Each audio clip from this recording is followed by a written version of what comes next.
கிறிஸ்துவுக்குள் அன்பான தேவனுடைய பிள்ளைகளே, இயேசு கிறிஸ்துவின் அன்பின் நாமத்தில் உங்களை வாழ்த்துகிறேன். நீங்களும் உங்கள் பிள்ளைகளும் வாழ்ந்திருக்கும்படி கர்த்தர் இரக்கம் பாராட்டுவாராக.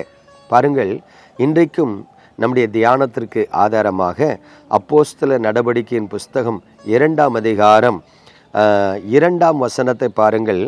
அப்பொழுது பலத்த காற்று அடிக்கிற முழக்கம் போல வானத்திலிருந்து சடுதியாய் ஒரு முழக்கம் உண்டாகி அவர்கள் உட்கார்ந்திருந்த வீடு முழுவதையும் நிரப்பிற்று.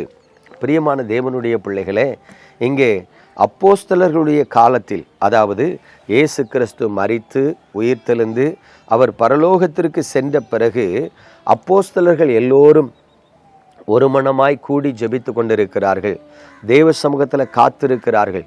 எதற்காக காத்திருக்கிறார்கள் என்று சொன்னால், இயேசு கிறிஸ்து அவர்களுக்கு சொல்லி சென்றார், நீங்கள் எருசலேமை விட்டு போகாதபடிக்கு என்னிடத்தில் கேள்விப்பட்ட பிதாவின் வாக்குத்தத்தை நிறைவேறும்படி காத்திருங்கள் என்று சொன்னார். அதாவது பரிசுத்த ஆவியானவரை பெற்றுக்கொள்ளுவதற்காக, அபிஷேகத்தை பெற்றுக்கொள்ளுவதற்காக ஆண்டவர் காத்திருக்க சொன்னார். ஏனென்று சொன்னால், நாம் எவ்வளவுதான் ரட்சிக்கப்பட்டவர்களாக இருந்தாலும், விசுவாசம் உள்ளவர்களாக இருந்தாலும், நாம் மாம்சத்தில் இருக்கிறோம். நமக்கு சில இக்கட்டான சூழ்நிலையில் நல்ல முடிவு எடுக்க தெரியாது.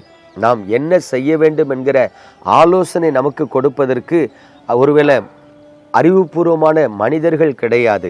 இப்போ கவனித்து பாருங்க, ஒவ்வொரு விசுவாசியும் தேவனால் நடத்தப்பட வேண்டும். அப்போ தேவனுடைய ஆவியானவர் அவர்கள் வாழ்க்கையில் இருந்தால்தான் அவர்கள் என்ன செய்யணும், என்ன செய்யக்கூடாது, எங்கே இருக்கணும், எங்கே இருக்கக்கூடாது என்று சொல்லி நல் ஆலோசனை கொடுத்து வழிநடத்துகிற கர்த்தருடைய ஆவியானவர் வேணும்.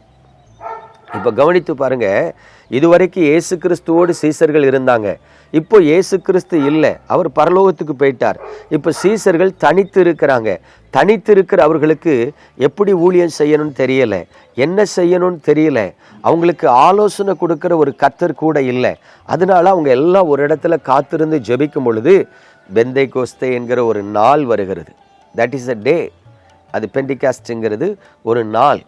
அந்த நாளில் அவங்க எல்லாம் ஒரு மேல் வீட்டு அறையில் கூடி இருந்து ஒரு மனமாக ஜெபித்து கொண்டு இருக்கிறாங்க. எதுக்காக ஜெபிக்காங்க? எங்களுக்கு பரிசுத்த ஆவியானவர் வேணும், எங்களுக்கு ஆவியானவரின் அபிஷேகம் வேணும்னு சொல்லி காத்திருந்து ஜெபிக்கிறாங்க. பாருங்க, அப்படி அவர்கள் ஜெபித்து கொண்டிருந்த நாளிலே ஒரு பலத்த முழக்கம் போன்ற காற்று வீசுகிறது. அவங்க கூடியிருந்த வீடு முழுவதையும் அந்த காற்று நிரப்புகிறது. ஒரு அக்கினிமயமான நாவுகள் இறங்கி வருகிறது. அது அவர்கள் எல்லோரும் மேலும் வந்து அமருகிறது.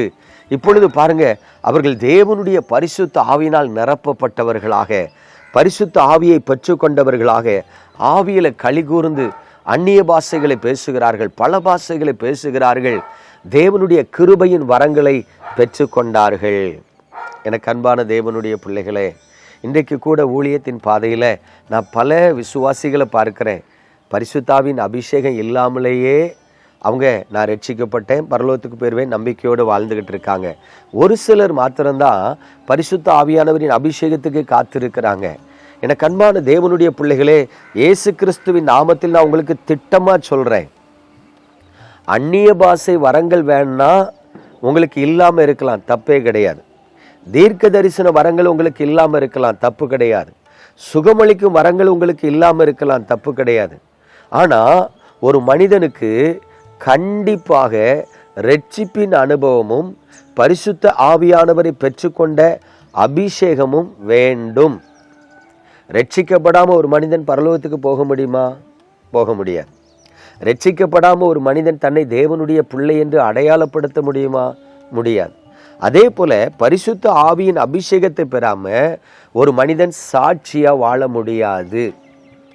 பரிசுத்த ஆவியானவரின் ஒத்தாசை இல்லாம ஒரு விசுவாசி இந்த உலகத்துல தனக்கு வருகிற எதிர்ப்புகளை தாங்கி வழிநடக்க முடியாது. ஏன்னா, என்னை பலப்படுத்துகிற கிறிஸ்துவினாலேன்னு பவுல் சொல்றார். அப்ப நல்ல கவனிங்க, உங்களை பலப்படுத்துறதுக்கு கர்த்தர் வேணும். ஒருவேளை ஏசப்பா என்னை பலப்படுத்துவாங்க அப்படின்னு நீங்க சப்பு கட்டு கட்டக்கூடாது. ஏசப்பா இப்போ பூமியில இல்லை, அதை புரிஞ்சுக்கணும். ஏன் சொல்றேன்னா, இன்னைக்கு இயேசு மரித்து உயிர்த்தெழுந்து பரமேறி போய் 2026 வருஷம் ஆயிட்டு இன்னும் எல்லாரும் நம்ம இயேசுவின் நாமத்தில் ஜெபிக்கிறோம், தப்பு கிடையாது. ஆனால் ஏசப்பா தான் நமக்குள்ள கிரியை செய்யறன்னு நம்புறோம்ல, அது தப்பு. ஏன்னா இது ஆவியானவரின் காலம், இது சத்திய ஆவியானவரின் காலம். எப்போ ஆரம்பிச்சிச்சு?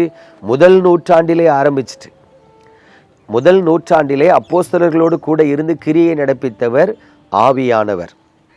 ஆனா இன்னைக்கு சபைகள் வளர்ந்திருக்கிறது, ஆவிக்குரிய சபைகள் பெருகி இருக்கிறது, ஆவியானவரை குறித்த அறிவில்லாமல் இருக்கிறது. எல்லாம் ஏசப்பா ஏசப்பா ஏசப்பான்னு தான் சொல்றோம், தப்பு கிடையாது. ஆனா நமக்குள் ஆவியானவர் இருக்கிறார், ஆவியானவரால் நடத்தப்படுகிறோம், ஆவியானவரின் உதவி வேணும், ஆவியானவரின் பலன் வேணும், ஆவியானவரின் ஆலோசனை வேணுங்கிறத நீங்க அறிஞ்சிருக்கிறீங்களா? அது இல்லாததுனால தான் நிறைய ரட்சிக்கப்பட்டவங்க விழுந்து போறாங்க, வஞ்சிக்கப்படுறாங்க, பின்வாங்கி போறாங்க, சோர்ந்து போறாங்க. பிரியமானவர்களே, பரிசுத்த ஆவியானவரை பெற்றுக்கொள்றதுக்கு காத்திருந்து ஜெபம் பண்ணுங்க. பரிசுத்த ஆவியானவரின் அபிஷேகம் பெற்றுக்கொண்ட பிறகு அந்த சந்தோஷமும் அந்த அபிஷேகமுமே உங்களை அழகா வழி நடத்தும். நீங்கள் பாக்கியவான்களாக இருப்பீர்கள். நம்ம ஜெபிப்போமா? எங்கள் அன்பின் பரலோக தகப்பனே, இந்த பரிசுத்தமான காலை வேளையில் இயேசு கிறிஸ்துவின் நாமத்தில் உமது பிள்ளைகளுக்காக ஜெபிக்கிறேன். உமது பரிசுத்த முகத்தை உமது பிள்ளைகள் மீது பிரகாசிக்க பண்ணுங்க. இதுவரை பரிசுத்த ஆவியானவரின் அபிஷேகம் பெறாமல் இருக்கிற உமது பிள்ளைகளை கண்ணோக்கி பாருங்க. யாரெல்லாம் ஆவியானவரின் அபிஷேகம் வேண்டும் என்று ஜெபித்து கொண்டிருக்கிறார்களோ அவர்களை தம்முடைய ஆவியினால் நிரப்புங்க, அன்பினால் நிரப்புங்க, அபிஷேகத்தால் நிரப்புங்க, வல்லமையால் நிரப்புங்க, வரங்களால் நிரப்புங்க. கிருபையாய் அவர்களை நடத்தி கால் இடராம காத்து கொள்ளுங்க. உம்முடைய பலத்த கரத்தில் உமது பிள்ளைகளை தருகிறேன். இந்த புதிய ஆண்டிலே எவர்களெல்லாம் பரிசுத்த ஆவியானவருக்கு காத்திருக்கிறார்களோ அத்தனை பேருக்கும் உம்முடைய ஆவியானவரை கொடுத்து ஆசீர்வதிக்க வேண்டுமாய் இயேசு கிறிஸ்துவின் நாமத்தில் ஜெபிக்கிறேன் நல்ல பிதாவே, ஆமென்.